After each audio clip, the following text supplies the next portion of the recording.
Ibu dan anak telah terperangkap di ruangan ini selama bertahun-tahun. Ibu terjebak selama 7 tahun. Anak itu telah terperangkap selama 5 tahun. Anak kecil dari lahir sampai sekarang tidak pernah meninggalkan ruangan ini. Karena seorang pria mesum mengunci mereka di sini. Anak kecil itu polos dan imut. Dia tidak tahu bahwa hidupnya didasarkan pada kebenaran yang buruk. 7 tahun yang lalu, ibuku adalah seorang gadis berusia 17 tahun. Dia diculik dan dipenjara oleh pria mesum. Kemudian melahirkannya. Rambut anak laki-laki sepanjang rambut anak perempuan. Karena di dalam kamar tidak boleh ada gunting. Cabul takut diserang oleh ibu anak itu. Bertahun-tahun yang lalu, ibunya memukulnya sekali dengan penutup tangki toilet. Tapi bukannya menjatuhkannya, dia terluka parah. Kemudian, tutup tangki air dibuang secara tidak normal. Orang mesum sering datang di malam hari. Bawakan mereka makanan dan kegunaan, lalu keluarkan keinginannya. Setiap kali dia datang, ibunya akan mengurung anak itu di lemari. Jangan biarkan dia melihat apa yang terjadi di luar. Ibu mengajak anak berolahraga setiap hari dan mengajarinya membaca dan menulis. Hanya saja, jangan katakan padanya kebenaran hidup. Dia ingin melindunginya. Setiap pagi, ibu dan anak akan berteriak keras di skylight. Berharap seseorang di luar sana akan mendengar. Tapi kedap suara kamar ini terlalu bagus. Mereka tidak pernah berhasil. Hari ini, orang cabul datang. Tidak membawa vitamin untuk anak kecil. Dia bilang itu mahal dan tidak berguna. Tapi untuk anak laki-laki yang hanya makan roti setiap hari, vitamin sangat penting. Selama percakapan, ibu saya belajar. Cabul telah menganggur selama 6 bulan, dia hampir kehabisan uang. Lalu dia sangat marah. Hampir menabrak seorang wanita. Larut malam ini, anak kecil itu menyelinap keluar. Lihatlah orang cabul. Dia terbangun dari seorang cabul dan ingin menyentuh bayi itu, jadi ibu saya juga bangun. Dia membuat keributan besar, jangan biarkan cabulnya menyentuhnya. Cabul tiba-tiba mengambil bantal. Menekan seorang wanita dengan erat. Hampir mencekiknya. Ditekan sebentar. Dia melepaskan. Lalu pergi. Keesokan harinya mereka menemukan bahwa ada pemadaman listrik di kamar. Saya tidak tahu itu tidak normal. Atau dia lupa membayar tagihan listrik. Tidak ada pemanas, sangat dingin di dalam ruangan. Itu membuka gerbang besi, tetapi tidak bisa dibuka. 2 orang hanya bisa berpakaian sangat tebal. Pada hari ini, ibuku memikirkan cara untuk melarikan diri. Dia mulai memberitahu bocah lelaki itu tentang dunia luar. Menceritakan tentang masa lalunya ketika dia ditipu dan dipenjara. Tanpa diduga, anak kecil itu marah. Dengarkan dan bertengkar dengan ibu. Dia tidak percaya pada dunia bau yang Anda bicarakan. Dia juga meneteskan air mata. Ya, dunia yang awalnya dia percayai digulingkan oleh orang yang paling dipercaya trusted. Bisakah dia tidak pingsan? Ibu tidak punya pilihan selain menyerah bujukan. Dia sangat kesakitan, dia menyusut di tempat tidur. Jangan katakan apa-apa, jangan bergerak. Anak laki-laki itu harus bermain sendiri. Bermain saat dia mengambil cangkir.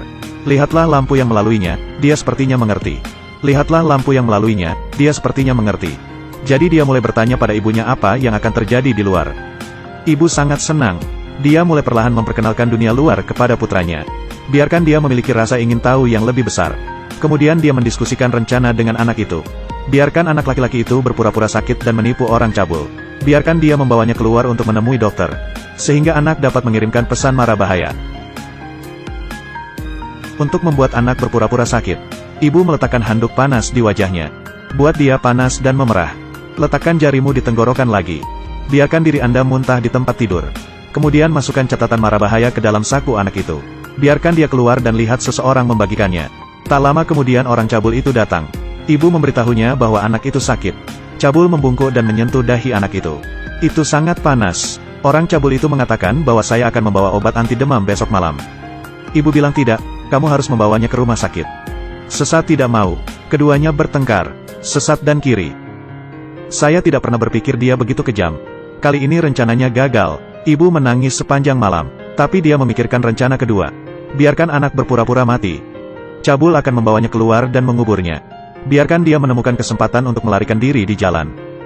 Meskipun anak telah berdebat dengan ibunya. Tapi ibu tetap sabar. Ajari anak cara bersembunyi di karpet berulang kali. Cara berguling dari karpet, cara melompat keluar dari mobil.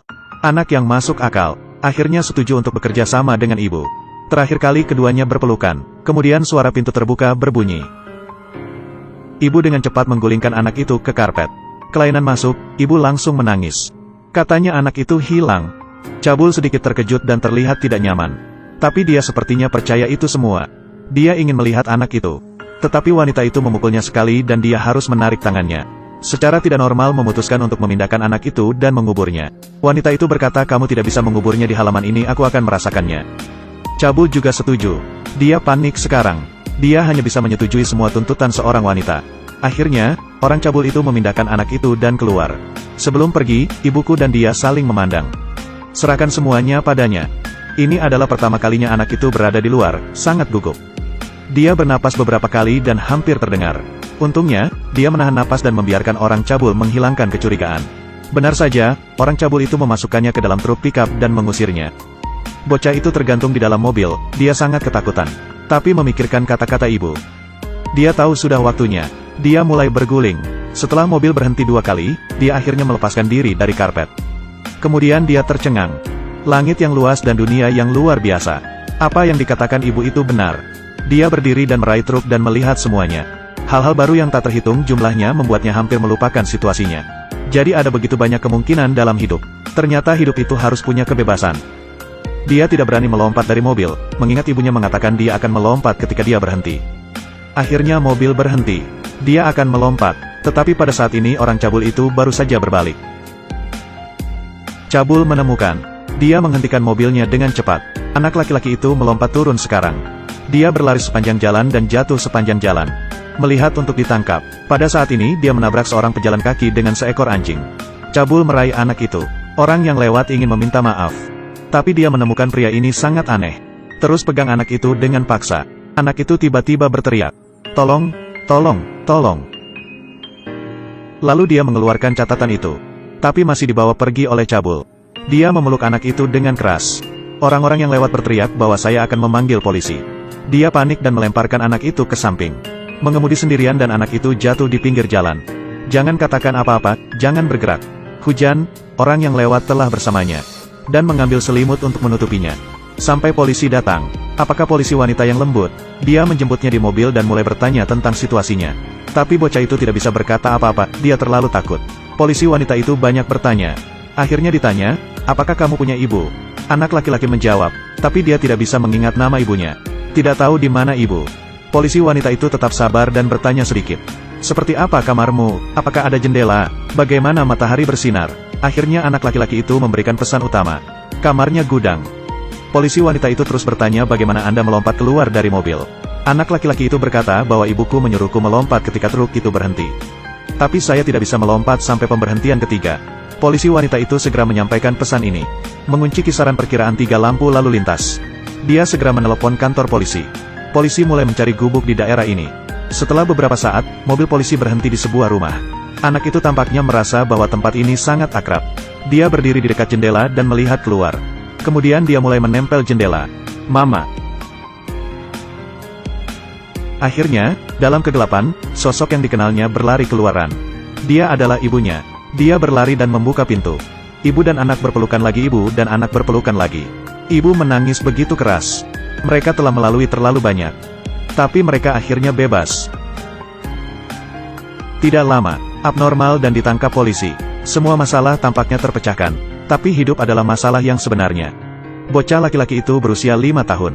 Datang ke dunia luar untuk pertama kalinya. Dia sedikit tidak nyaman. Dia tidak berani berbicara dengan siapapun. Beritahu ibu terlebih dahulu jika Anda memiliki kebutuhan. Biarkan ibu memberitahu orang lain. Nenek ingin memotong rambut panjang anak itu. Tapi anak kecil itu sangat enggan. Dia mengatakan ini adalah kekuatannya. Keluarga tetap pengertian. Perlakukan anak kecil dengan lembut setiap saat. Perlahan biarkan dia rileks. Sampai hari ini, setelah kakek menemukan anak kecil yang pendiam. Sepertinya mengawasinya diam-diam. Jadi kakek pura-pura berbicara sendiri. Memimpin anak kecil itu ke dapur. Buatkan dia semangkuk sereal yang lezat. Bocah laki-laki itu akhirnya mengucapkan kata-kata pertama kepadanya. Apakah Anda benar-benar punya anjing? Hati anak itu mulai terbuka. Tapi ibunya mulai depresi. Dia mulai menyalahkan dirinya sendiri karena mudah tersinggung. Melihat foto masa lalu, melihat gadis lain. Dia akan sangat tertekan. Karena dia tidak tahu mengapa nasib buruk terjadi padanya. Terkadang anak saya melihat telepon di sebelahnya. Bertengkar dia untuk tidur. Dia akan dengan kasar menendang anak itu keluar. Ibunya datang untuk membujuknya. Dia akan bertengkar hebat dengan ibunya. Dia menyalahkan penculikannya pada ibunya. Karena ibu mengajarinya menjadi orang baik. Kebetulan kebaikan ini sangat menyakitinya. Kemudian, sebuah media datang untuk mewawancarainya. Tuan rumah yang tidak bermoral mengajukan banyak pertanyaan berlebihan dalam wawancara. Apakah kamu pernah berpikir untuk bunuh diri? Ketika anak Anda tumbuh dewasa, akankah Anda memberitahu anak Anda tentang ayahnya?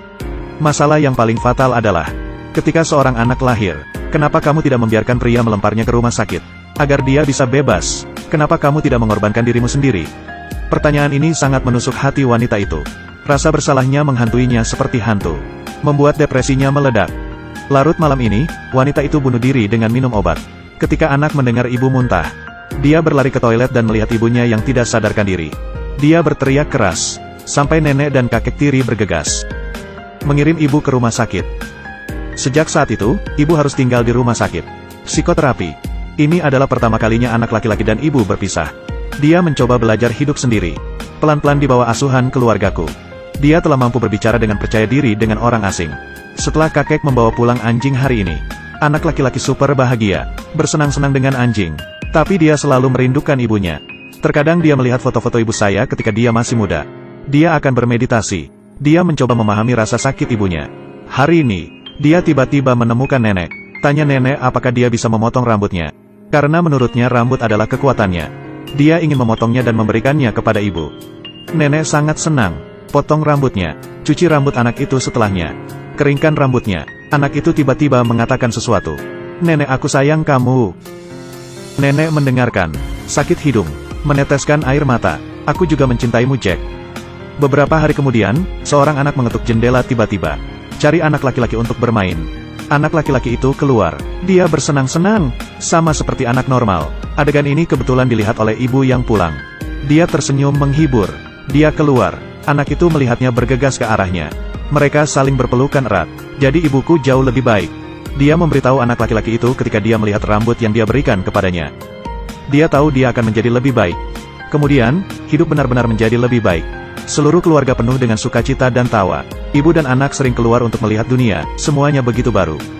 Semuanya begitu indah. Setelah itu, ibu dan anak kembali ke kamar tempat mereka di penjara. Kunjungan terakhir, bocah itu masuk dan tiba-tiba menemukan bahwa dia tidak bisa mengenali ruangan ini. Apakah lebih kecil? Bukankah dia sudah dewasa? Akhirnya, bocah itu mengucapkan selamat tinggal pada furnitur yang dulu tumbuh bersamanya. Selamat tinggal tanaman, selamat tinggal kursi, selamat tinggal lemari pakaian. Dia meminta ibunya untuk mengucapkan selamat tinggal pada ruangan ini. Kata ibu dalam hati, selamat tinggal kamar. Mereka akhirnya menerobos kandang. Kandang ini bukan hanya ruangan ini. Itu juga ruang dalam. Setiap orang memiliki ruang yang terperangkap di dalam hati mereka. Kita semua harus lebih kuat untuk menerobosnya. Tapi seperti kata nenek, tidak ada yang bisa kuat sendirian. Kita semua harus membantu orang yang kita cintai. Gunakan kerjasama dan dukungan untuk membuat mereka lebih kuat.